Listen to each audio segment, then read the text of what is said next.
रूस पर आखिर फूट ही गया सबसे बड़ा फाइनेंशियल परमाणु बम। लग गया वो सबसे बड़ा बैन जिसे टूट जाएगी रूस की कमर। भारत में एकदम से महंगे हो सकते हैं तेल और गैस के दाम।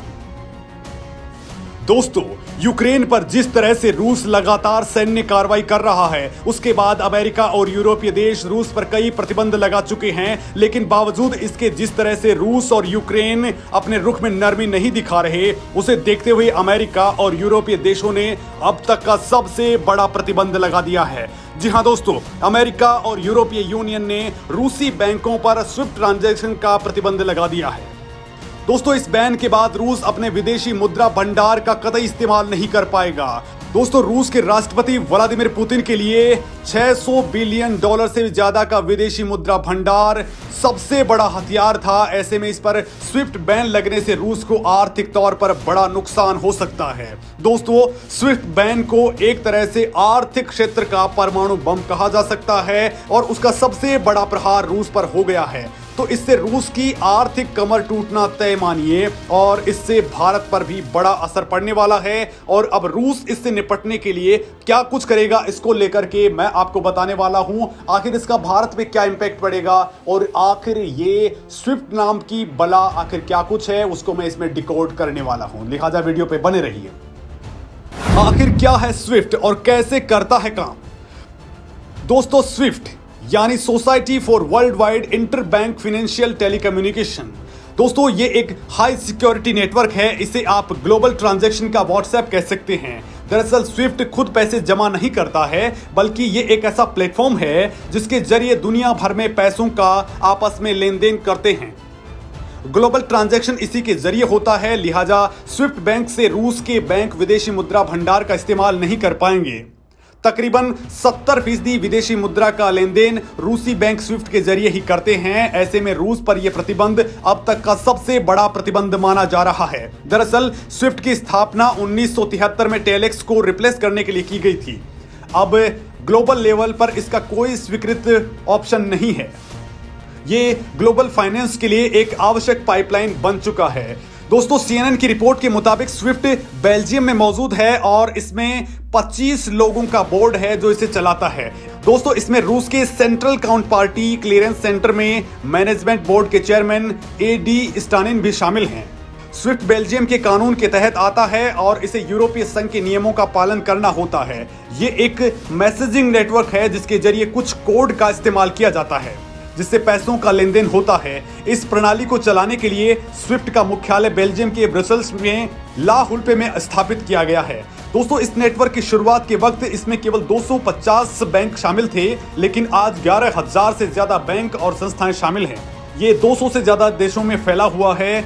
हर वित्तीय संस्थान को बैंक आइडेंटिफिकेशन कोड दिया जाता है दोस्तों, जिसमें AA, BB, CC, DD यानी 4 अंकों का बैंक कोड होता है, 2 अंकों का देश का कोड होता है, 2 अंकों का लोकेशन कोड और 4 अंकों का ब्रांच कोड इसमें होता है।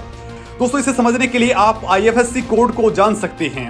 जैसे दोस्तों हम बैंकों में ट्रांजैक्शन के लिए इस IFSC कोड का इस्तेमाल करते हैं, वैसे ही इंटरनेशनल लेवल पर स्विफ्ट का इस्तेमाल किया जाता है।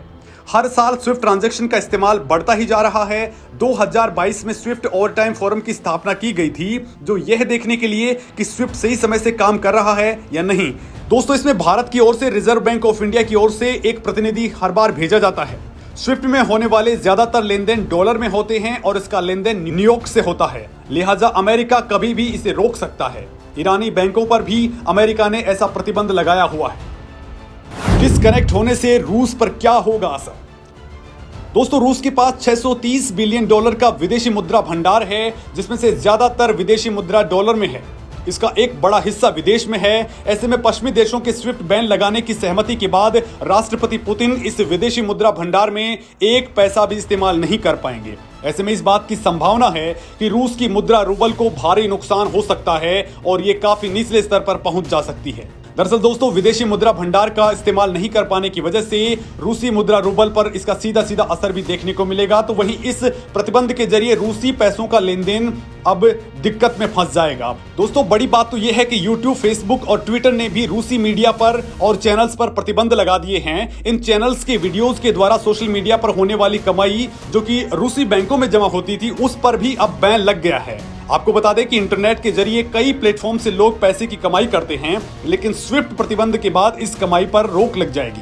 रूस को स्विफ्ट से काट देने के कारण अब उसे कोई विदेशी मुद्रा प्राप्त नहीं होगी, क्योंकि वित्तीय संस्थानों के लिए रूस के अंदर या उसके बाहर पैसे भेजना लगभग असंभव हो जाएगा। ये रूस की कंपनियों और उनके ग्राहकों के लिए एक बड़ा झटका है। इसका परिणाम ये होगा कि खरीदार देशों को रूस का सामान जैसे तेल, गैस, धातु आदि भी प्राप्त नहीं होंगी।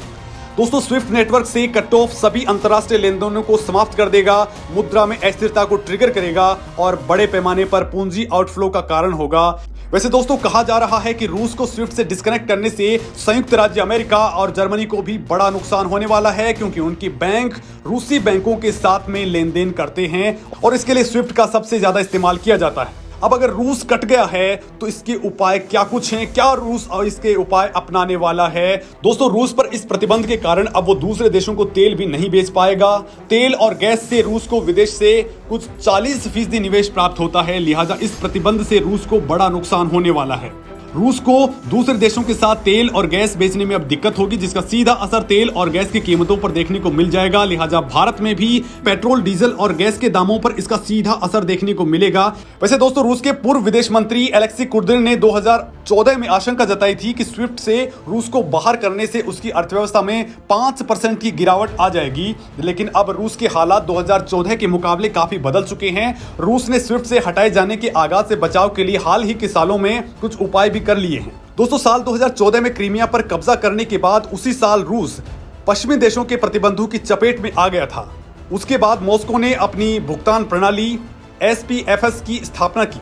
दोस्तों, रूस के केंद्रीय बैंक के मुताबिक SPFS के अब करीब 400 यूजर्स हैं। फिलहाल 20% घरेलू ट्रांजैक्शंस SPFS के माध्यम से किए जाते हैं। हालांकि संदेशों का आकार सीमित है और संचालन कार्य दिवस के घंटों तक ही सीमित है। इसके अलावा चीन का cross border interbank payment system यानी CIPS स्विफ्ट का एक और विकल्प प्रदान कर सकता है। रूस को क्रिप्टो करेंसी का उपयोग करने के लिए भी मजबूर किया जा सकता है, लेकिन ये एक आकर्षक विकल्प नहीं होगा। हालांकि दोस्तों, रूस के लिए ये एक बड़ा आघात है और उसे दुनिया से डिस्कनेक्ट करने का ये एक बड़ा जरिया है। दोस्तों, आज के दौर में किसी दूसरे देश पर परमाणु बम गिराने से ज्यादा खतरनाक चीज जो होती है वो है उसे फाइनेंशियली डिस्कनेक्ट करवा देना, जैसे भारत ने पाकिस्तान का हाल फिलहाल कर रखा है।